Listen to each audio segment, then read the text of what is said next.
Welcome back to another Pokemon What If Wednesday, where every Wednesday morning we go through last week's investing and collecting questions, where your guys' questions will actually be featured in the video, and one person's question will help me make the thumbnail every single week. So please drop your questions down below for a chance to be in next week's video. And if I did comment to you saying great question, I might use this and I didn't, please drop that same question again and put repeat question and it'll get moved to the top. And even then, it's not guaranteed because I get so many questions, but I promise if you keep one it down below, I will get to you. And we are going to do a little giveaway today. We're doing a giveaway for every video for all of December, so definitely go check out my other videos. We got some crazy ones in there too. But we are giving away the Larvitar illustration rare and the Gumshoes Donald Trump illustration rare. All you have to do is make sure you're subscribed. You got to hit that notification bell. You got to hit that like, and you have to enter the question of the day. And someone actually left this down below in the comments. So if you guys do want to start leaving some question of the day ideas down below, totally go for it. And his question was, is the Bubble Mew EX overrated? Let me know down below, and I do have to announce the winner from last Wednesday's giveaway, and it is at Godsmith of Chaos. So shoot me an email or hit me up on Instagram. I'll get those cards sent out to you. And we're also doing another massive giveaway on my last Market Monday for a Mega Charizard UPC. Definitely go watch that. That was donated by the Trade Post Expo. This is a card show that I'll be at in Illinois. December 20th, I'll be vending the whole day. Definitely check that out. And then also, the giveaway that me and Collectr did for the new Mega Charizard X, that ends today. I'm actually recording this on Tuesday, so I don't know who wins yet, but I will post that on all my socials for whoever wins that one. Very excited for you guys. And Collectr is actually the sponsor of today's video, so definitely go check them out. They do more giveaways than anyone in this hobby. They are the best tracking app. I've actually tried every single one of them, so you guys do not have to. And I'm telling you, none of them even compare. They're always trying to improve too. They just added 3 super cool features. You can now search by artist. They added new filters, so you could do like cards only, search up your Charizard cards or Mewtwo cards and see them all together. And then they just added the new trade analyzer, which I think you guys will love, and that way you guys can actually see if you're getting a good deal. Then also I will be vending this Sunday in Indianapolis at the Indiana State Fairgrounds. Beard Dad Cards is going to be there, Real Breaking Nate's going to be there, Jar Chomp, the Do Boys, and I will be there vending and recording. So if you guys are in the area, definitely swing by. But all right, first question. This is from @TheXPups. It's so annoying not being able to find anything in the stores. It's been about 1.5 years since this boom has started. Should we just quit the hobby for a while so all the scalpers leave? So yeah, this boom has been going on for quite a while. It all started kind of with Twilight Masquerade and that Greninja, and then it just kind of snowballed after that. And then also we got Pokemon Pocket right around that same time. But yeah, a little over 1.5 years now. This is definitely a little bit longer than our 2020 boom.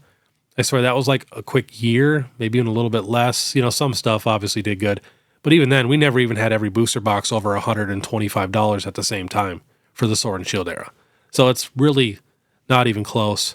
But I definitely do not think you guys need to quit the hobby. There is so many ways to enjoy Pokemon without having to, give in to the scalpers. My favorite thing to do is just collecting raw Pokemon cards because, especially compared to like graded cards, you're getting so many more cards for your money. You could spend $1,000 on one graded cards, but for $1,000, you could almost do a master set, or you could do like every illustration rare and special illustration rare for a set, or you could do like a little collection or something like a Radiant collection or whatever it is. There's so many different things you can do when buying raw cards compared to graded. Plus also, graded, a lot of people who've bought a ton of graded cards in the last year, if the market truly cools off, graded cards always take the hardest hit every single time because they're so expensive. And there's so many of them. I mean, when there's 20,000 to 50,000 PSA 10s, I know when the market is hot, that doesn't seem like that many because you're thinking there's got to be at least 50,000 people who want this card. But you got to think about it. When the market really cools off and everything starts crashing and, cards are losing money every single day, everybody wants to sell it so they don't lose money. And everybody sits and undercuts each other constantly until it just gets cheaper and cheaper and cheaper. So that's why just buying raw cards is so much safer. Yes, they can come down in price, but at least you're not spending, thousands of dollars on like a couple cards. And then also you can learn how to play the TCG. It's honestly probably the easiest TCG to learn. You can learn how to play in like 30 minutes and it is pretty fun. And that is very affordable also because if you think about it, every rare card, like let's say the SIR or whatever, it's a $100 card. Well, just know there's a basic EX or whatever that does the exact same thing as that card. So it just depends on if you want to make a flashy deck or whatever. But yeah, there's so many ways to enjoy Pokemon to where you do not have to support the scalpers. Because I know a ton of people, they just want to get boxes to rip open, or they want to buy boxes for their sealed collection. That's why I always say, try to get all these Pokemon Center drops. I just showed everybody how to do it on my last What If Wednesday, when you start seeing all the product reveals and all the ETBs and the 3-pack blisters and stuff, you can just go right to the Pokemon Center on that very next day, and it's almost guaranteed it's going to drop. And also, you can join all the free Discords. There's a ton of store alerts. Pokemon Center even has an email notification, which I know a ton of people miss emails, but you might as well do all of that so you have your best chance of getting some steel product for MSRP. So that way, you know, if you do like opening up stuff, you're getting it for a good deal and you're not supporting these scalpers. And the last thing I want is for people to leave the hobby, because I'm telling you, if you guys leave the hobby for a while, there's a good chance you'll never come back. I've seen it 1,000 times, just over and over and over again. You know, people come into Pokemon for a year or two and then they leave. Then also make sure you guys check out your local card stores and stuff, because a lot of them have like trade nights, or like when they're playing the game, they hang out after and do a bunch of trades. And that's a good way to find good deals and, you know, make some new friends to where you might be able to get some good stuff from them. They might be able to get some good stuff from you. It always helps to just know people. And then also having friends in the hobby makes the hobby so much better. There's a lot of times in my life when I collected Pokemon to where it was just me, you know, and I never quit just because I love Pokemon so much, but it was just so much better when I had some buddies and stuff to actually share the hobby with, because I know a lot of people out there are just doing this by themselves. So definitely go check out your game stores and try to make some friends. So yeah, just please do not quit the hobby. Just try to find other options or routes to enjoy the hobby right now. And like I said, buying singles, there is so many beautiful singles. Like, we've never had this before. There's probably a few hundred beautiful illustration rare cards that are all $5 or less. Like, there's just so many beautiful cards out there. And then another one of my favorite collections to do is pick one of your favorite Pokemon and try to collect all their cards. That's a super fun little collection that you guys can do that will keep your mind busy, and you won't even notice the scalpers because you'll be so deep into getting this collection done that you never know, by the time you're done, the scalpers could be gone. But all right, next question is from @Maximizer. Hey Beard, which Zard will perform better in the long run, 151 SIR or Phantasmal Flames SIR? So this is a tough one. This was almost the thumbnail also. That's probably the hardest part of my What If Wednesdays, is picking the right question for the thumbnail that'll do the best. And then also for these giveaways, make sure you guys still drop your What If Wednesday questions down below too, along with, you know, your answer to the question of the day. So here's the Mega Charizard X. So the only thing bad about this card is that it is in a smaller set. So that's literally the only thing bad about it. And then also this word covers Charmander's face, but still, that's just minor. And then comparing it to the 151 card, there is so many people that do not like this card. I'm going to say probably 35% of the people dislike this card because it has no neck. It's kind of cartoony, but there is some stuff going for this card also. You got to think it does connect with the Charmeleon and Charmander, which is super, super cool. And it is in 151, which is probably the most popular set ever created, just because it is literally 151. It brought back the most people ever to Pokemon. So, I mean, comparing cards, like art-wise, I think it's not even close. This card just destroys a 151 card. Also, this has Charmander, Charmeleon, and the regular Charizard all in the same card. So we're getting it all in one, to where this one, you know, we're not getting the Mega Charizard, and it takes 3 cards to make, you know, that connecting picture. And then here's the thing. It's not like this Charizard is tough to pull from 151 either. It says 24,579 10s, 39,000 9s, 13,000 8s, 2,200 7s. So it's not like this Charizard is like super rare, to where I feel like just because this Charizard is going to be a little bit easier to pull, I could still see this Mega Charizard outperforming the 151 Charizard. And then too, you can even see this Charizard is beating the Gold Charizard. When you look at the Mega Evolution set, the first one, the Gold cards for Lucario and Gardevoir are both beating their SIR counterparts. So people really, really love this SIR. And in my opinion, this is probably the best Charizard art we've ever gotten. It's really tough to compete. I'm very excited to see the new Mega Charizard Y, but still, this Charizard is insane. So I could honestly see this Mega Charizard just slightly outperforming the 151 Charizard, just because so many people like the Mega Charizard art more. All right, next question is from Zach Zoo. Hey PokeBeard, I've been eyeing the Poncho Pikachus for a very long time in a PSA 10, but they've just been going up and up. Do you think they will keep the steady climb up, or should I wait some more? Thank you. So it's tough to say. I'm a little scared buying some of the most expensive cards when we're in the most hyped up time in Pokemon, because I genuinely feel like, let's say if next year Pokemon completely cools off, these cards could drop a lot. This card did have a sale at $13,350 and now last sold $11,677, another one at $10,000. So you're getting it a few grand cheaper than someone at their all-time high. But me, I'd still be a little bit worried. And you got to think, it's not like there's a few hundred of these in a 10. Like this Mega Charizard X here, there's 2,154 in a 10. That's not a ton, but that's enough to where if the market truly cools off, these cards will take a little bit of a hit for sure. So if it were me, I would technically wait a little bit. But again, I am very cheap when it comes to these expensive cards. I just always try to buy expensive, grail cards when we're in a low in the Pokemon market. And that's worked very, very well for me so far. Next is from @Kales213. What are your thoughts on the Japanese stamp box Pikachu and Cramorant promos? I'm obsessed with these cards and no one ever talks about them. Will they ever reach Poncho level? So I actually like these cards slightly more than some of the Ponchos just because the Poncho, it's basically the same pose with just a different Poncho on there. Not my favorite. But here's the Pikachu one. Art style, super, super cool. And, this is kind of a history card, in my opinion. Last sold in a 10, 1,800, 1,500. Raw, 1,400, 1,425, 1,350. That was a couple months ago. And here's the Cramorant one. This one is definitely a little bit more affordable, if you guys did not know. Raw, $179. Another one, $245, $214. We have a 10 at $425 and another 10 at $500. But here's the thing about these cards. These are very easy to grade, and there's a decent amount of them. That's why they're not as rare or popular as the Ponchos. And that's one of the main reasons why they will never really reach Poncho level prices, just because the pop is crazy. I mean, there's 13,541 in a 10 and 3,049 in a 9. And then for the Pikachu, there's 17,000 in a 10 and 1,800 in a 9, compared to that Poncho, which had 2,100. So that's the biggest thing for sure. But I don't think these are bad at all. I mean, we had some crazy highs. This Cramorant was at $900 in 2023.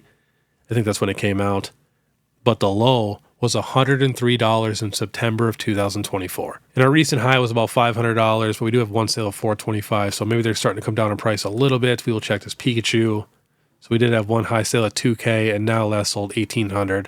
So maybe they'll retrace a little bit. But yeah, I'm also a big fan. I do have both of these cards. I have them in raw, which I should probably get them graded eventually. But yeah, it just sucks that there's a decent amount of them in a 10. I wish they were just a little bit more scarce. Next is from @Minier. What do you think of the Charizard V-Star and Mewtwo V-Star in PSA 10 since they are popular Pokemon and a sequel kind of cards? So these are my favorite graded cards to get if I am buying graded cards. I don't like to just buy random graded cards of Pokemon that I like. I'd rather just get them raw for a certain collection, like every illustration rare or every special illustration rare. So if I do any like modern graded cards, this is what I would do. I would do like the Charizard V-Star with the Mewtwo V-Star. That right there, it's a 2-card collection. They go together. You're done. Same thing with like the Crown Zenith Suicune, Raikou, and Entei. Boom, 3 cards, you're done. And you could even do more. You could do like the Sun and Moon birds, like the Moltres, Articuno, Zapdos. There's like 4 different versions of those. You could get that one with maybe like the new Zapdos EX from 151. Boom, that's like a 5-6 card collection that is super cool and displays so nice in a PSA 10.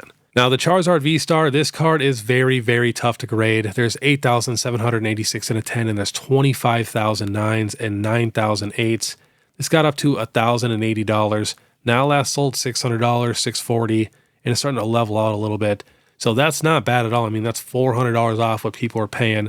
And I always try to, let people know it's good to buy when we have these big dips. And then here is the Mewtwo V-Star. So this one obviously is from Crown Zenith. Crown Zenith has very easy pull rates. So this has 21,000 in a 10 and 12,699 in a 9. And this card just goes up and down, up and down. This was just at 533. Now last sold 350, 339. 305. It'll probably be a $250 card when it settles down. So yeah, I absolutely love that idea. I love getting like certain little collections like that when you're talking about graded cards. Next is from Grantlin Burger. Has the hits from the Chinese Gem Pack Volume 3 bottom out, or will they continue to fall? So we will check that out. We got the Gengar here. We could buy it right now on eBay for $118, our best offer. Please be careful buying these cards. There's so many fakes on the market. You're almost better off sticking to PSA cards at the moment just because there is so many fakes. But yeah, $118. We do have a PSA 10 still at $242, $275, $265. We got another raw one here at $135 from a US seller. We do have a raw one here at $135 from a US seller.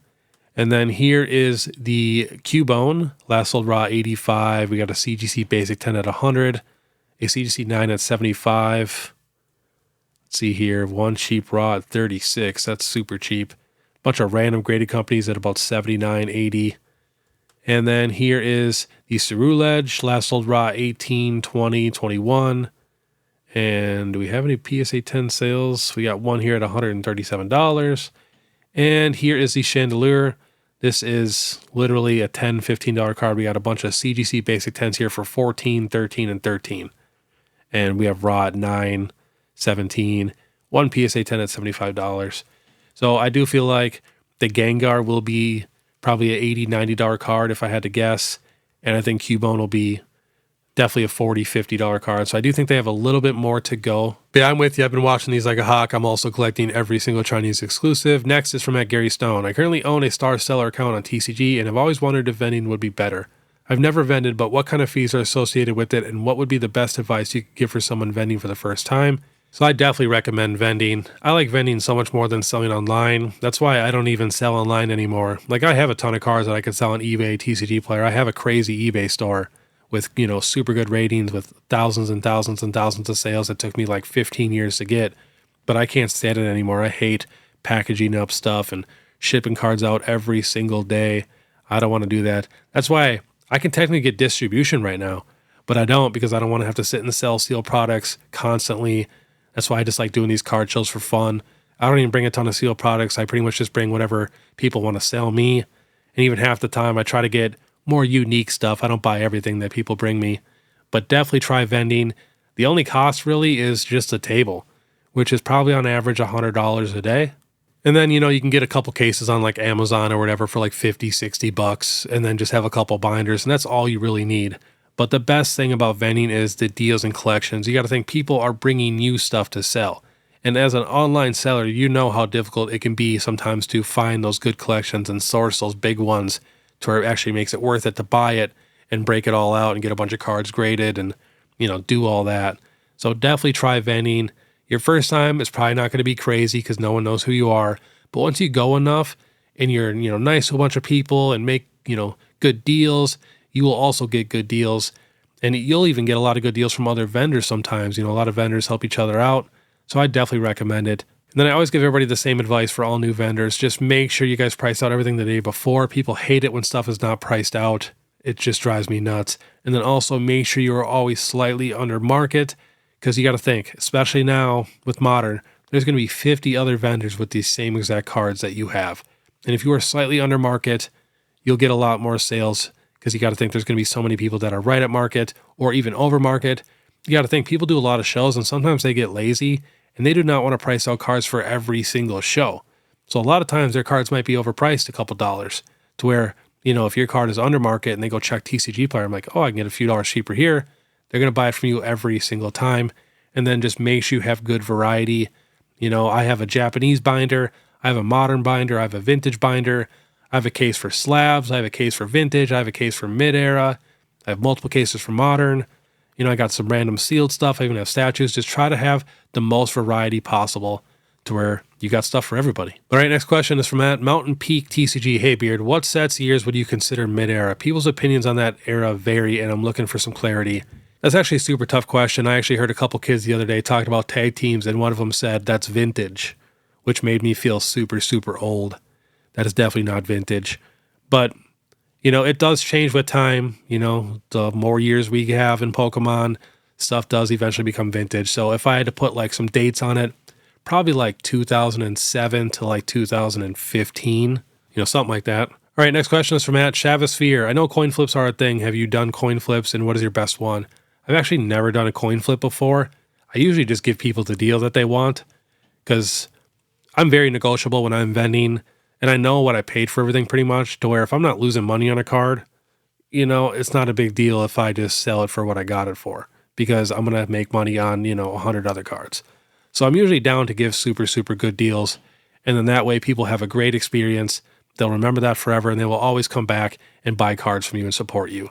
So there was a time someone wanted it was a $40 card, and they're like, coin flip, 25 or 50. And I just said, you can just have it for 25. Next is from Atlas Sack. I have first original Pokemon cards when they came out way back in the day that just got opened and put into a binder. Would you grade or not? Pros, cons. Make sure you sleeve them in the nice soft penny sleeves first, and then put them in a nice binder. But if you just pulled them from a pack and there's no whitening or anything like that, I would definitely recommend getting them all graded. Next is from Celine Overland. Hello, fellow Beard. Question: would you go with Evolving Skies booster box or combined Fusion Strike, Lost Origin, and Brilliant Stars booster boxes?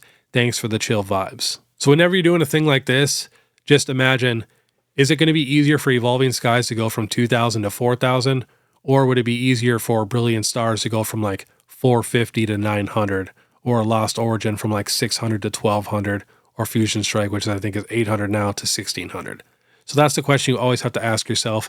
I also wish I knew what was in your collection, because that makes a big difference also. Like if you're just starting out, it's always usually better to get, more stuff, more variety, because you never know what's really going to take off or go crazy.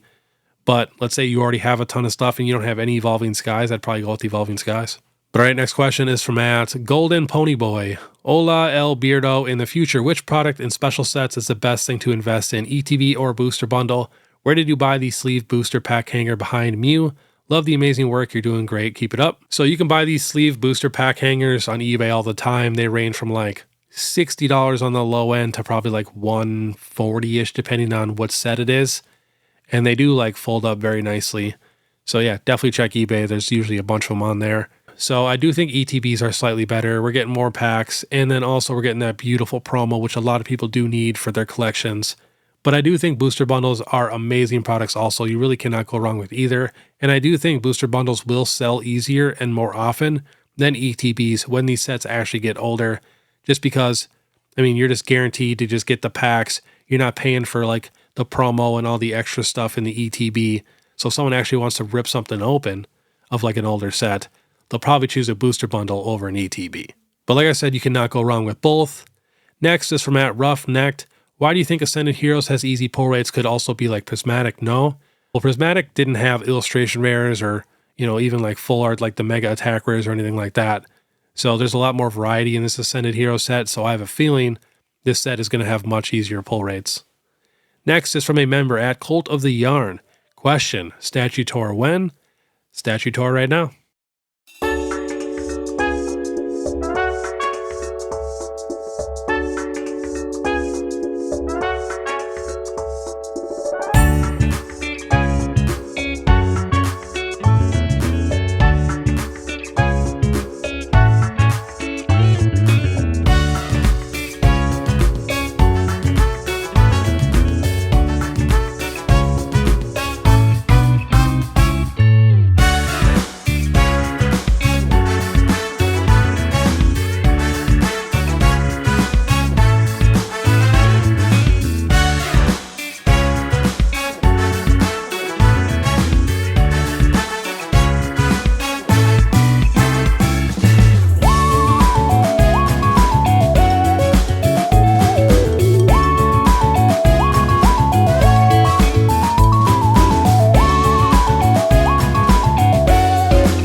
So yeah, I hope you guys enjoyed that. Most of my statues are from Sideshow, especially like the bigger ones like Venom, Carnage and Green Lantern and stuff like that. And that's why I'm so excited for that life-size Pikachu and that big Charizard that is coming from Sideshow. I think the Pikachu is like $550, and it is limited edition, so there's only a certain amount of them. I think it's like 1,000 or 1,500 or around there. But it's going to be crazy quality, and they even have layaway plans too to where it's zero interest. You could just do like $100 a month and pay it off in 5 months. And then they'll send you the Pikachu when you're all paid up. I've actually done that quite a few times. Like that Venom was like $1,200, $1,300. So you just do like payments of like $200 a month and you can get them. But all right, next is from Mike's Cardboard. Beardmas Maximus, how do you go about buying collections at shows? Do you pay a set percentage? Just look at the top few cards and go off of those. It seems so daunting pricing everything out while you are still trying to run your table. Yeah, this is why I always try to mention too, if you guys are going to a card show for your first time, please make sure you guys price every single thing out. It just makes it so much easier for the vendor. You guys don't have to spend an hour standing at a table while we price everything out. And then that way, you're not getting ripped off. I have seen so many vendors price out cards incorrectly. It's crazy. I can always tell when it's going to happen too. They're always asking questions and like trying to figure out how much you actually know about Pokemon, and then that's how much they can rip you off. Like, it's just crazy. So just make sure you guys price out every single thing before you go to the card show if you guys are looking to sell. But if you're trying to buy collections, if you're very busy, like at my last show in Columbus, I couldn't even buy a lot of collections that I wanted to buy because I was so busy. So that will happen for sure. But that's why it's so much easier when people have it priced out. And then that way you do a certain percentage. I always try to stick to around 80%. Of course, it depends on what it is. If it's a bunch of cards that I already have, that's when I'm going to want to probably do like 75%. Or if it's just some cards I'm not super interested in, that's when I do like 70, 75%. Otherwise, I'm going to pass. But if it is a super cool collection and you really, really want it, yeah, the best thing you can really do is just price out all the big cards and then kind of explain to him like you're just going to kind of do like a bulk price for the rest, where you're doing like either $1, $2, $3 a card, depending on what it is.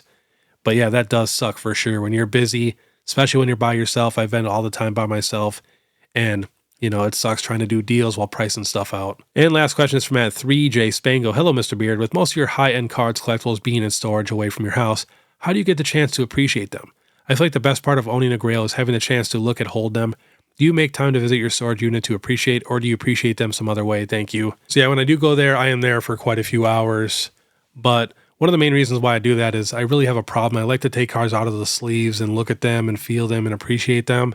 So that's why I started duplicate sets. So in this binder, I am, trying to complete another master set, a first edition Shadowless base set, and legendary collection. So that way I have master sets at my house also. And these cards are a little bit more lightly played, kind of near mint, to where they're not as like true minty like the cards that I have, to where I don't have to worry about it as much. But we got a decent little start. I have pretty much all the commons and uncommons and most of the non-holo rares for first edition base set. We do have the first Ed Blastoise here. We got the first edition Shadowless Venusaur here. And then, most of the commons, uncommons, and stuff. Just need a couple cards here and there. And then for legendary collection, I'm only collecting the reverse holos. For this one, I already have the actual master set completed, where I have like all the non-holos and stuff. So for this one, I'm just going to do the reverse holos. And I'm actually doing the same thing with Gold Star cards and first edition Shining cards and even Crystal cards. So that way I have duplicate sets and doubles of some of the most popular cards ever created. But alright, that'll say it's Pokemon What If Wednesday. If you guys like this content, please make sure you subscribe, hit that notification bell, and leave a like and comment. If you guys want to support more, check out my Instagram, TikTok, Facebook. You guys know what to do. And then too, if you guys want to watch my last Pokemon Market Monday, which was the giveaway for that big Charizard UPC, definitely check that out. Click this video here. Otherwise, we'll see you next time.